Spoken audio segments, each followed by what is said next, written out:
ગુણાતાન સ્વામી કેવા સમાજનું સર્જન કર્યું.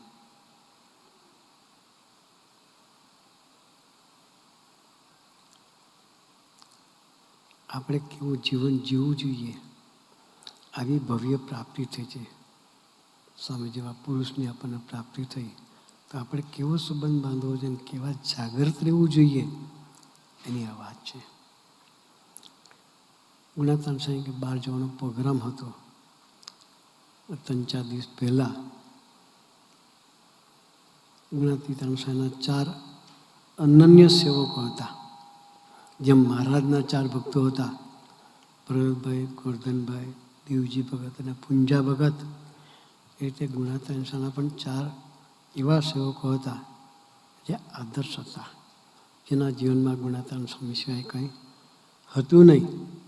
એમાંના એક એટલે વહેલો સથવારો.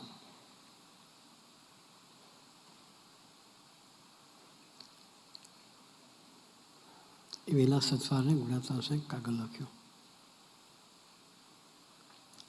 આ રીતે બહાર જવાનું છે, આ દિવસે આટલા વાગે તમે મંદિરે આવી જજો. એ વખતે વેહિકલ કોઈ નહોતું. કાં ચાલતા જવું પડે, કાં ગાડું અથવા કાં ઘોડું હોય. ગાડામાં બેસીને જાઓ અથવા ઘોડા પર બેસીને જાઓ, એ જ વ્યવસ્થા હતી. 4 વ્હીલર 2 વ્હીલર હતા નહીં, સાયકલો પણ નહોતી. 200 વર્ષ પહેલાંની વાત કરી, સાયકલો શોધવાના કોઈ વ્યવસ્થા નથી. ચાલતા જવું પડે.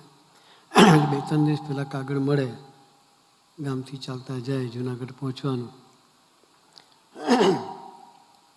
સ્વામીની આજ્ઞા થઈ એટલે જુનાગઢ જવા નીકળ્યા. ટાઈમ આપેલો કે આટલા વાગે તમે આવી જજો. એ ટાઈમે જુનાગઢ મંદિર તો પહોંચી ગયા.